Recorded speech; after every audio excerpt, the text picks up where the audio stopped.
एकूण संपूर्ण राज्याला पावसानं अक्षरशः झोडपून काढलेलं आहे। कुठे कसा पाऊस पडलेला आहे, कशी परिस्थिती आहे पाहूयात टॉप 9 बातम्यांमध्ये।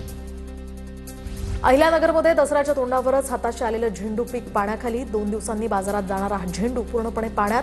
फुलशेतीमध्ये गुडघाभर पाणी। जालन्यातल्या तालुक्यामध्ये पहाटेच्या सुमारास पावसाची हजेरी, तर देवळे गव्हाणमधील शेतकऱ्याचा 5 एकर क्षेत्रावरील ऊस पूर्णपणे जमीनदोस्त। शेतकऱ्याचे यामुळे लाखो रुपयांचं नुकसान।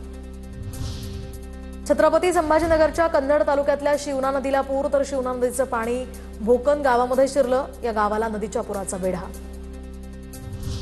छत्रपती संभाजीनगरात मुसळधार पाऊस, शहरामध्ये अनेक घरांमध्ये पाणीच पाणी, तर रस्त्यांनाही नाल्याचं स्वरूप। छत्रपती संभाजीनगरच्या वैजापुरातील बोर नदीला पूर, बोर नदीचं पाणी गावागावामध्ये शिरलंय। भिगावात तर जास्त याचा परिणाम जाणवतोय। 10 ते 15 नागरिक पुराच्या पाण्यात अडकल्याची सुद्धा माहिती। छत्रपती संभाजीनगर शहरात देखील मुसळधार पाऊस, पावसामुळे मुकुंदवाडी भागातील घरांमध्ये पाणीच पाणी, घरातील साहित्याचंही प्रचंड नुकसान। छत्रपती संभाजीनगरमधील वैजापूर तालुक्यामध्ये मुसळधार पाऊस, परसोडा या गावातील पुलाला पाणी लागलं, तर ढेकू नदीलाही मोठा पूर आल्यामुळे गावातही आता हे पाणी शिरण्यास सुरुवात। छत्रपती संभाजीनगरच्या कन्नड तालुक्यातल्या पिशोर या परिसरामध्ये सुद्धा ढगफुटीसदृश पाऊस, नदी नाल्यांना यामुळे पूर। अंजना नदीला महापूर, अनेक गावांचा यामुळे संपर्क तुटला।